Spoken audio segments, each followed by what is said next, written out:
નમસ્કાર દોસ્તો, મારું નામ લક્ષ્મી છે અને આ છે મારી જિંદગીની સફર, જેમાં ગરીબીના અંધારામાં એક અજાણ્યા વેપારીએ પ્રેમનો દીવો પ્રગટાવ્યો. તમે યુટ્યુબ પર સાંભળી રહ્યા છો તો આરામથી બેસો, કાન ખુલ્લા રાખો અને મારી સાથે આ નવી સફરમાં જોડાઓ. શરૂઆત કરીએ તો મારી જિંદગીની પહેલી શરૂઆત ગામની બજારની ધૂળ અને મારા પિતાજીના હાથની મહેનત જ હતી. હું એક નાના ગામમાં જન્મી, જ્યાં અમારું ઘર બજારની બાજુમાં હતું.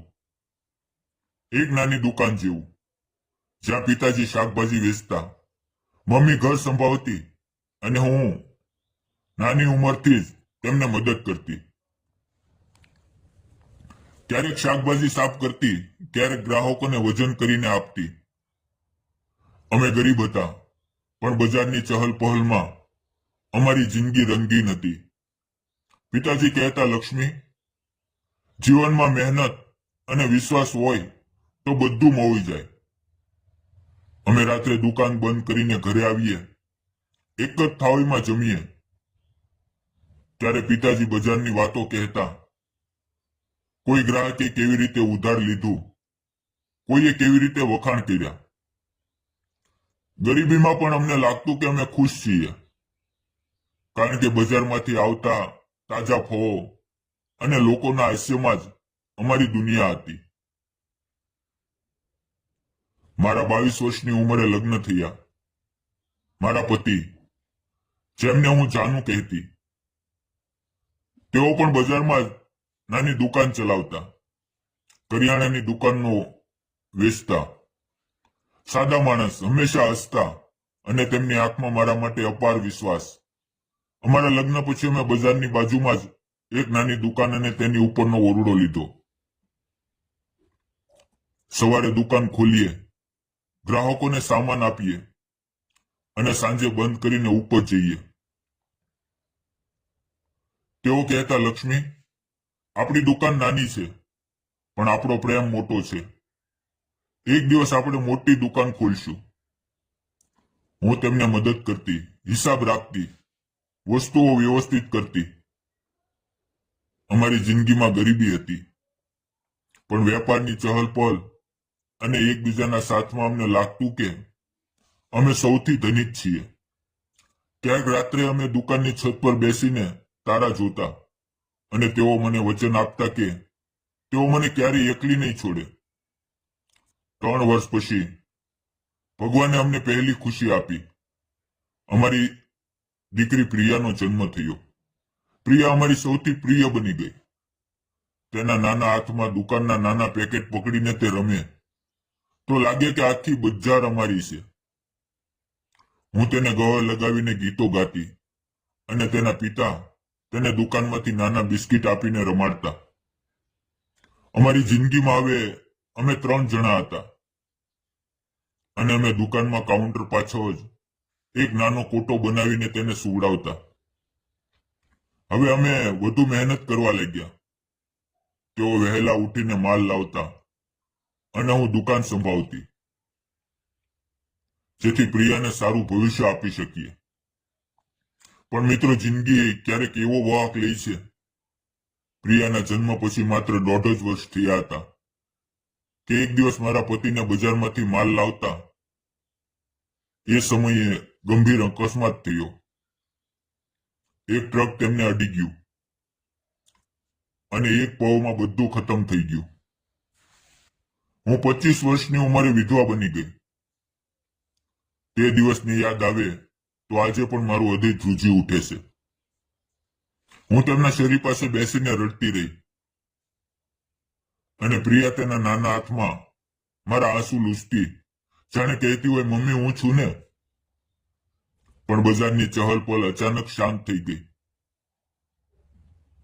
લોકો વિધવાઓને જુએ તો જાણે વેપારમાં અડચણ હોય.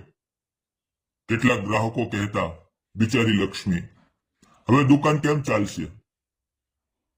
કેટલાક પીઠ પાછળ વાતો કરતા, વિધવા છે, દુકાન વેચી દેશે. આ બધું સાંભળીને હું અંદરથી તૂટી જતી. પણ પ્રિયા માટે મારે મજબૂત બનવું પડ્યું. મારા માતા પિતા વૃદ્ધ હતા અને તેઓ કહેતા, લક્ષ્મી, પ્રિયાને લઈને અમારી પાસે આવી જા. પણ મને લાગ્યું કે મારા પતિએ જે સપનું જોયું હતું તેને હું પૂરું કરીશ. હું પ્રિયાને ગળે લગાવીને કહેતી, બેટા, તારી મમ્મી દુકાન ચલાવશે અને તને દુકાનમાં રમાડીશ. અને તે તેની માસૂમ આંખોમાંથી મને જોઈને હસતી, જાણે તે સમજતી હોય કે અમારી જિંદગી હવે મહેનતમાં છે. મિત્રો, નવી શરૂઆત કરવી બહુ મુશ્કેલ હતી. મારા પતિ છોડીને ગયા, તેમાંથી નાની દુકાન અને થોડો માલ હતો. હું તેને ચલાવવા લાગી. સવારે વહેલા ઉઠીને માર્કેટમાંથી માલ લાવવો, પ્રિયાને તૈયાર કરવું અને દુકાન ખોલવું. ગામ અને આસપાસના લોકો મારી પાસે આવે. પણ આર્થિક સંઘર્ષ તો દરરોજનો હતો. ક્યારેક માલ વેચાય નહીં તો ઉધાર લેવું પડે. ક્યારેક પ્રિયાને નવા કપડાં ન આપી શકું તો અંદરથી દુઃખ થાય. હું દુકાનમાં બેસીને હિસાબ રાખતી, ગ્રાહકોને સ્મિત આપતી. પણ રાત્રે જ્યારે પ્રિયા સૂઈ જાય તો હું દુકાનના કાઉન્ટર પર માથું ટેકવીને રડતી અને વિચારતી, ભગવાન આ વેપારની લડતમાંથી ક્યારે મુક્તિ મળશે. પણ હું જાણતી હતી કે વિધવા તરીકે મારે દુકાનને બચાવવી પડશે અને પ્રિયાને ભણાવીને મોટી બનાવવી પડશે. આ જ રીતે મહિનાઓ વીતી રહ્યા હતા. પ્રિયા હવે 3 વર્ષની થઈ અને તે દુકાનમાં જ મારી સાથે રમતી. હું તેને નાની નાની વસ્તુઓમાંથી ખુશ કરતી. ક્યારેક દુકાનમાંથી એક ચોકલેટ, ક્યારેક બજારનું એક રમકડું. પણ જિંદગીમાં એકલતા અને આર્થિક તંગીનો બોજ વધતો ગયો. બજારના અન્ય વેપારીઓ મારી મદદ કરતા, પણ કોઈ વાસ્તવિક સહારો નહોતો. અને પછી એક દિવસ જિંદગીએ એક અજાણ્યા વેપારીને મોકલ્યો. તેનું નામ કમલેશ. તે આસપાસના શહેરમાંથી માલ લઈને આવતા હતા અને અમારી બજારમાં જથ્થાબંધ વેચાણ કરતા. ઊંચા, સુંદર વ્યક્તિત્વ અને બોલવાની રીત એટલી વેપારી અને વિશ્વાસપાત્ર કે લોકો તેમની સાથે વ્યવહાર કરવા માટે આતુર રહેતા. તેઓ પોતે પણ વિધુર હતા.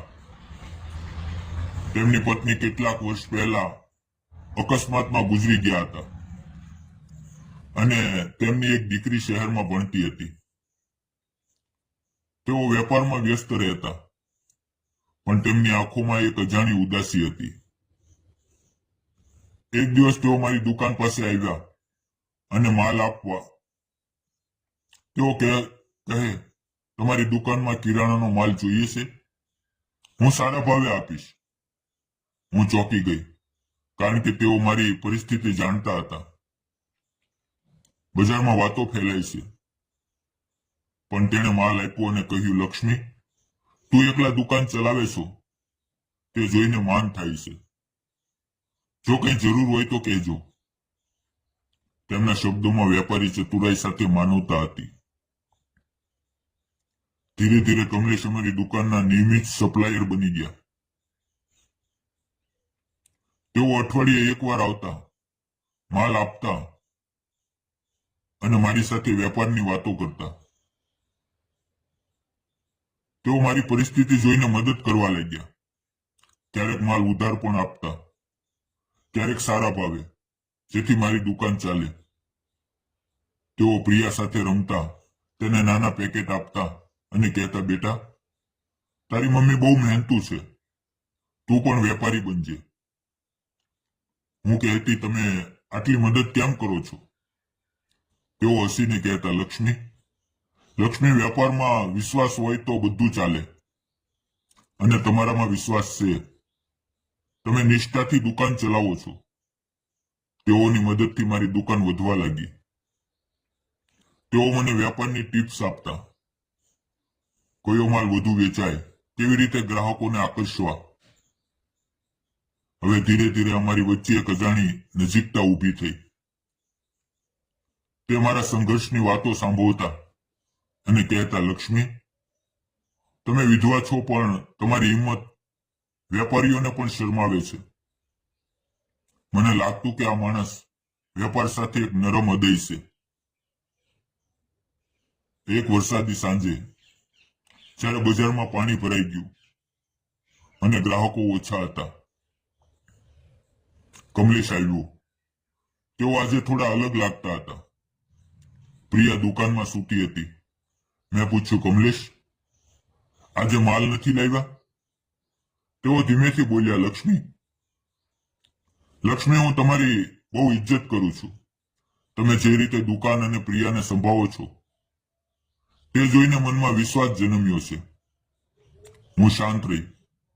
તેઓ આગળ બોલ્યા, મારા જીવનમાં પણ ખાલીપો છે. મારી પત્નીના ગયા પછી વેપારમાં જ વ્યસ્ત છું. આપણે એકબીજાનો સહારો બની શકીએ, વેપારમાં સાથે, જીવનમાં સાથે. મારા હાથમાંથી હિસાબની પોથી પડી ગઈ.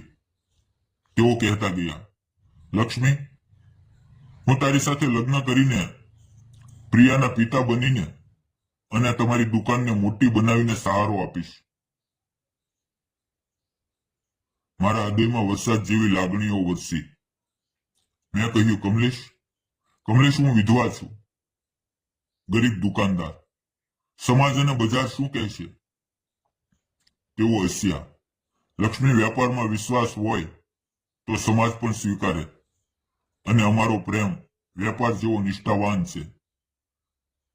જ્યારે મેં પ્રિયાને કહ્યું, તે દોડીને કમલેશને વળગી અને બોલી, અંકલ, તમે મારી દુકાનમાં રમવા આવશો ને? તે પળમાં મારી જિંદગી નવી થઈ. બજારના વેપારીઓએ અને સમાજે અમારા નિર્ણયને સ્વીકારી લીધો, કારણ કે તેમનું માન અને અમારો વિશ્વાસ દેખાતો હતો.